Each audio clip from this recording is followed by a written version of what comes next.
Damon Reeves was 41 years old when his wife of 8 years booked a private island vacation she told him she was taking alone.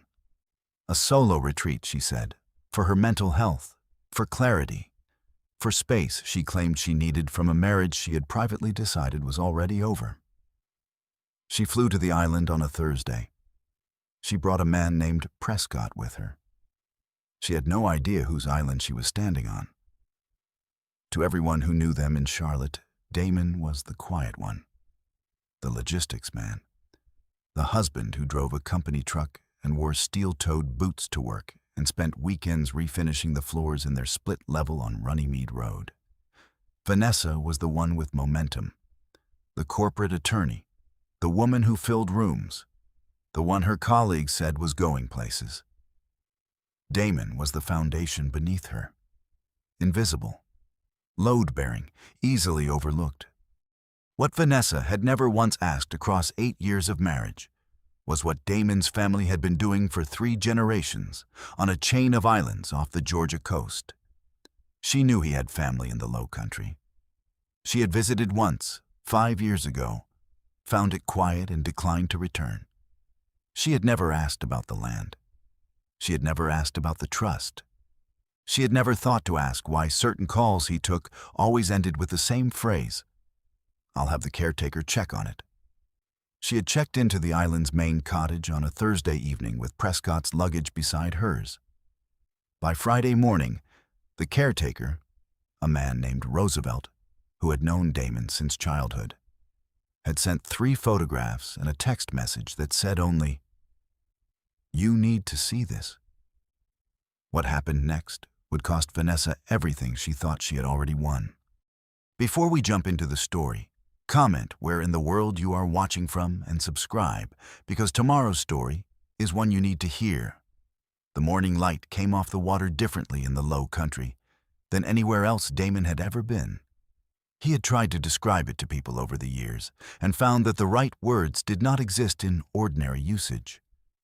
It was amber and salt-colored and came in low across the marsh grass at a particular angle that made everything it touched look like it was being seen for the last time, and the first time simultaneously. He had grown up with that light. He carried it with him the way certain men carried their grandmother's voice. His grandmother, Cora Reeves, had been the kind of woman who made decisions once and did not revisit them. She had inherited the island trust from her own father, who had acquired the land during a period when black families in the Georgia Low Country were quietly accumulating property that the larger world had underestimated.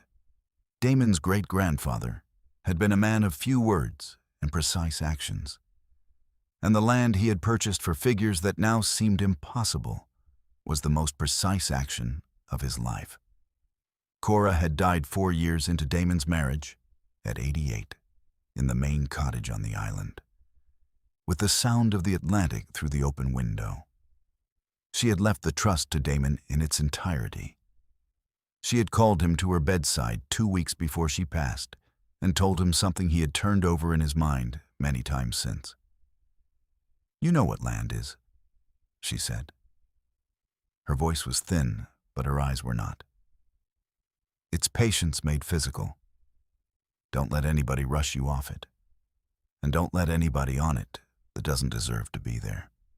He had told Vanessa about the inheritance in general terms: family property, a trust, some land on the coast. She had asked once if they could sell it, and he had said no, and she had not asked again. In her mental accounting of their marriage, the island was a vague asset in an inconvenient location, not real money, not liquid, not relevant to the future she was building. She had been building that future for longer than Damon had known. He had met her in 2016 at a logistics industry conference in Atlanta, where she had been representing a client in a contract dispute, and he had been presenting on supply chain corridor management.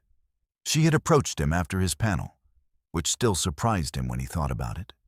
She had initiated, direct, curious, asking follow-up questions he had not expected. She was sharp in a way that respected his sharpness, and that had been rare enough to be significant. 3 months of long distance between Charlotte and Atlanta. An engagement 14 months in. A wedding in Raleigh on her parents' estate, with a tent in the garden and a band that played until midnight. Damon had stood in that tent and believed in the precise shape of what he was building. He was a builder. He needed to believe in the structure before he committed materials. He had been wrong about the foundation. Not the island foundation, that one was sound. 3 generations deep. The marriage foundation. That one had been showing stress fractures for 2 years before he began reading them properly. It started with the conference calls. Vanessa was a litigator. Conference calls at odd hours were not unusual.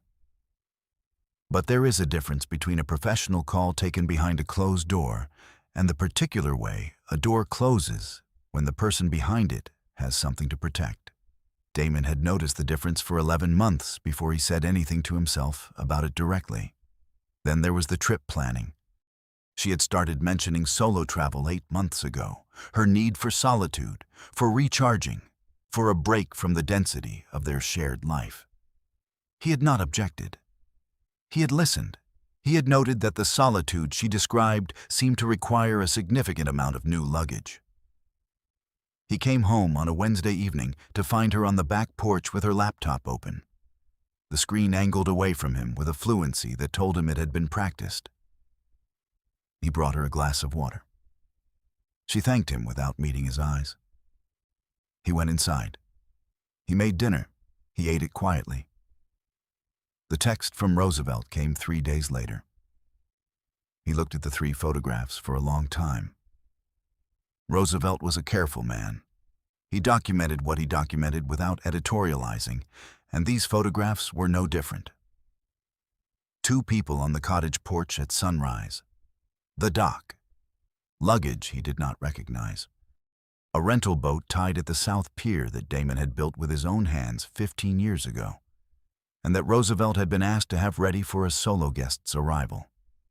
He set the phone down on the kitchen counter. He stood at the window that looked out onto the driveway where Vanessa's car was gone because she had flown to the island yesterday, and thought about Cora, about patience made physical, about who deserved to stand on that land. His hands didn't shake. His face remained perfectly calm. He opened his laptop. It took Damon 4 hours to build the full picture, because he was thorough in the way that people who manage logistics corridors are thorough. Everything in sequence, nothing assumed, every inference grounded in a documented fact. He began with the financials. The joint accounts were intact. He had always maintained his business finances separately, a practice Claudette, his financial advisor, had recommended from the beginning of the marriage, and that Vanessa had found faintly insulting at the time. He had maintained it anyway. He pulled the joint records first, looking for the pattern. It was there.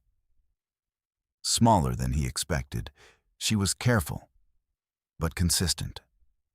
22 months of transfers to an account he did not recognize. Totaled, they came to $28,400. He documented each one. He screenshotted, forwarded, filed. Then he looked at the Island Trust. The trust documentation was held by an attorney in Savannah, a woman named Miriam Okafor, who had administered the Reeves Family Trust for 19 years and who had been Cora's most trusted professional contact. Damon had spoken with Miriam twice since Cora's death, both times to confirm that the trust structure remained intact and that his own estate planning reflected the inheritance accurately. He called her now, at 8 in the evening, expecting voicemail. She picked up. He told her what had happened. She was quiet for a moment. "Is she a beneficiary on anything in the trust?" Miriam asked. "She is not," Damon said. "You confirmed that when we updated the documents in 2021. "I did. She's not a beneficiary, not a co-trustee, and her name appears nowhere in the land records." A pause. Does she know the island's current valuation? I don't believe so. Damon. Miriam's voice carried the precision of a woman who chose her next words with care. I had the trust's holdings reappraised 8 months ago as part of the annual review. I sent you the report. I received it. The island, the adjacent parcel, and the 3 structures. The combined current market valuation is $11.2 million. She paused again. Your wife flew a guest onto an $11 million property this morning without knowing she was doing it. He sat with that number. He had seen the appraisal report. He had filed it in the same organized way he filed everything. He had not discussed it with Vanessa because she had never asked, and because the island was his in a way that preceded her and would outlast whatever was happening in this marriage. He had understood that instinctively for a long time without being able to say it plainly. Now he could say it plainly. I need to speak to a divorce attorney, he said. Can you recommend someone in Charlotte who handles cases with complex trust and real property components? She gave him a name without hesitation. Philip Addo. He's handled 3 cases involving family trust assets in the last 4 years. He'll understand the structure.